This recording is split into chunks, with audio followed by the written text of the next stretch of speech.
तो दोस्तों, उम्मीद करते हैं आप ठीक होंगे, बढ़िया होंगे। आपकी तैयारी भी बढ़िया चल रही होगी। इससे पहले वाली क्लास में हमने प्रश्नावली 13.1 करी थी। कौन सी प्रश्नावली करी थी? 13.1। प्रश्नावली 13.1 में हमने माध्य के बारे में पढ़ा था। माध्य में 3 विधियां थी, उन तीनों के बारे में पढ़ा था। आज हम प्रश्नावली 13.2 का पहला सवाल करते हैं। पहला और शायद दूसरा भी इस वीडियो में हो जाएगा। अगर लंबी वीडियो नहीं बनेगी तो दूसरा भी इसी में कर लेंगे। तो पहला सवाल देखते हैं आप। प्रश्नावली 13.2 में क्या क्या याद करना है। दूसरे में पहले सवाल में बहुलक और माध्य ज्ञात करना है। बहुलक की तो एक ही विधि होती है, वो तो आसानी से कर लेंगे। और माध्य हम पग विचलन विधि से माध्य ज्ञात करेंगे। आंकड़े जो दिए हुए हैं उनका माध्य और बहुलक ज्ञात करना है। क्या क्या कहा गया? आयु, वर्षों में आयु कितनी है, आयु दी हुई है। फिर रोगियों की संख्या दी हुई है, रोगियों की संख्या दी हुई है। तो आयु 5 से 15 वर्ष, कितने रोगी है? 5 से 15 वर्ष के 6 रोगी है। फिर है 15 से 25 वर्ष के कितने रोगी है? 11 रोगी है। फिर 25 से 35 वर्ष के 21 रोगी है। फिर 35 से 45 वर्ष के 23 रोगी है। फिर 45 से 55 वर्ष के 14 रोगी है। फिर 55 से 65 वर्ष के 5 रोगी है। ऐसे दिया हुआ है। तो पहले हम बहुलक ज्ञात करते हैं इसका।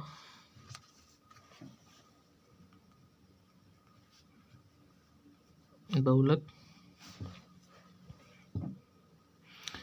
तो बहुलक ज्ञात करते हैं। तो बहुलक का सूत्र क्या होता है? बहुलक का सूत्र होता है, यहाँ लिखते हैं हम, L plus F1 minus F0 बटे 2F1 माइनस F0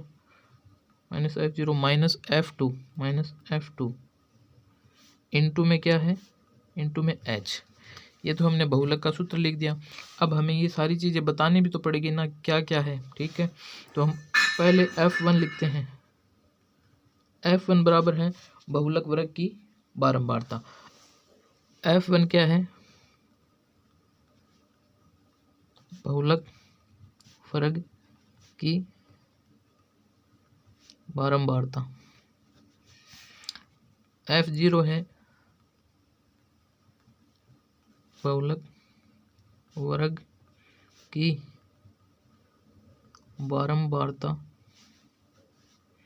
से ठीक पहले की बारंबारता। फिर है F2 क्या है? F2 है बहुलक वर्ग के ठीक बाद की बारंबारता।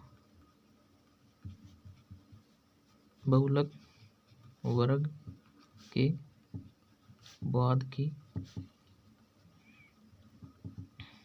बारंबारता। L बराबर क्या है? बहुलक वर्ग की निम्न सीमा।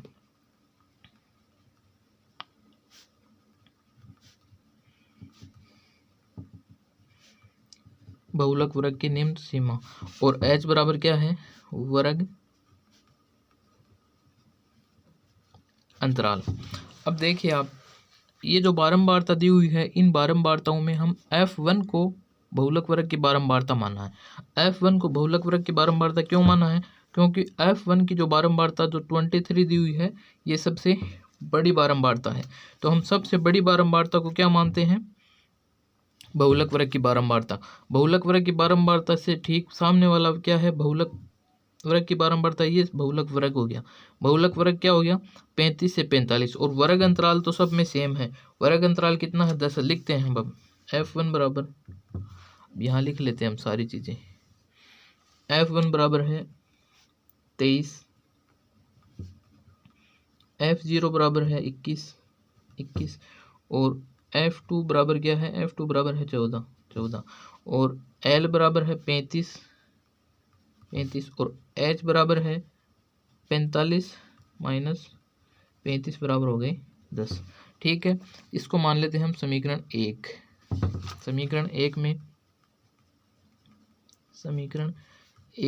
में सभी मान रखने पर, समीकरण एक में हम सभी मान रखेंगे। तो बहुलक बराबर क्या आएगा, एल कितना है, एल है 35, 35 प्लस F1 कितना है, F1 है 23 माइनस F0 है 21 बटे 2F1, 2 into 23 F1, F0 21 minus F2 क्या है, F2 है 14।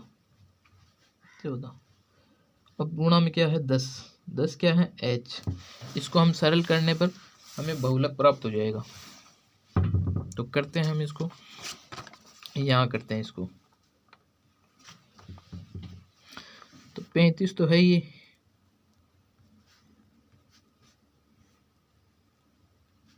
पैंतीस प्लस 23 में से 2 जाएंगे तब 23 में से 21 जाएंगे तब तो 2 बचेंगे, ये हो जाएंगे 46 माइनस 2 और 1 3, ये हो जाएंगे माइनस के 45 गुणा में कितने हैं 10। अगले स्टेप में हम यहीं करते हैं 35 प्लस 2/1 गुणा 10, तो ये क्या हो गए 35 प्लस 2 गुणा 10। और अगले स्टेप में क्या आएगा, 2 को 10 से गुणा करेंगे तब तो 20 हो जाएगा, और 35 प्लस 20 कितने हो जाएंगे 55 हो जाएंगे। इसको ऐसे ही लिखते हैं 35 प्लस 20 और बहुलक बराबर हो गया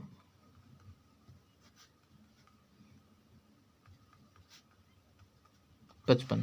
तो बहुलक तो हमने 55 निकाल लिया। अब हमें इसका माध्य और निकालना है। तो माध्य कैसे निकालेंगे, देखिए आप, ये क्या दे रखा है हमें, वर्ग अंतराल दे रखे हैं, बारंबारता दे रखी है, वर्ग चिन्ह निकाल लिया। वर्ग चिन्ह कैसे निकालते हैं हम, इन दोनों का योग करते हैं, उसमें 2 का भाग देते हैं, तो दोनों का योग करेंगे तब 20 आएंगे, और 20 में 2 का भाग देने पर 10 आ जाएंगे। फिर इन दोनों का योग करेंगे तब 40 आएंगे, 40 का में 2 का भाग देंगे तब 20 आएंगे। और ऐसे ही इन सब का हमने वर्ग चिन्ह निकाल लिया। इनमें से एक को हमने तो इनमें से हमने एक कल्पित मान माना है। कल्पित मान क्या माना है,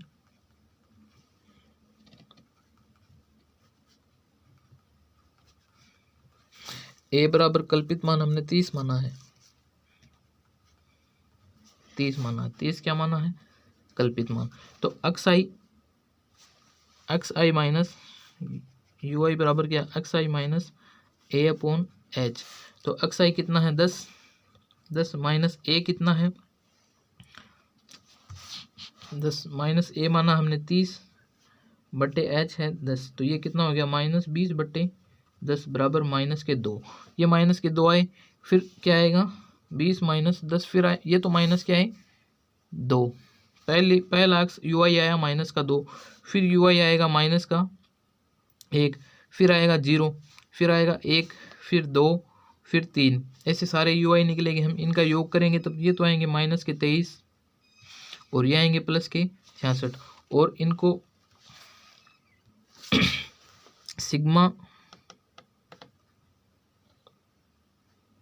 एफ आई यू आई निकालेंगे तब कितने आएंगे, ये आएंगे +43, और सिग्मा एफ आई कितना आएगा, ये आएगा सारा मिला के 80। तब पग विचलन विधि से करते हैं हम इसको।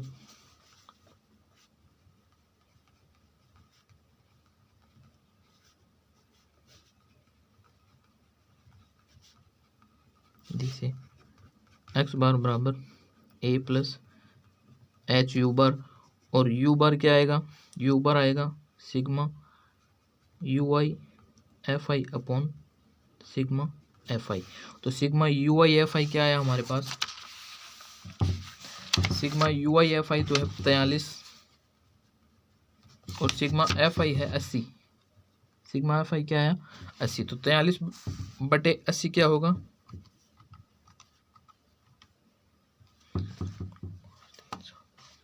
ये आएगा 0.5375। ये कितने आएंगे 0.5375। ये क्या है यू बार। अब हम मान लिखते हैं,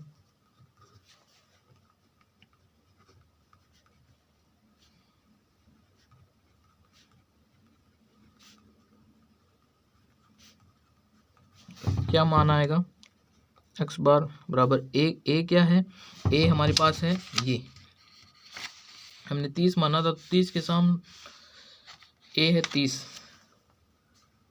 30 प्लस एच बराबर कितना है 10 है, एच बराबर है 10 इंटू में 0.5375 इंटू में क्या है 0.5375, तो इसको गुणा करने पर ये क्या हो जाएगा 30 प्लस 5.375 और इनको जोड़ेंगे तब ये कितने आ जाएंगे 5.375, इनको जोड़ने पर कितने आ जाएंगे 3.375, ये हो गया माध्य अर्थात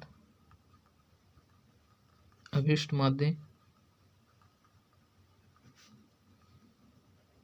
5.375 प्राप्त होगा। हमने पहला सवाल कर लिया, दूसरा सवाल भी हम अगली वीडियो में करेंगे।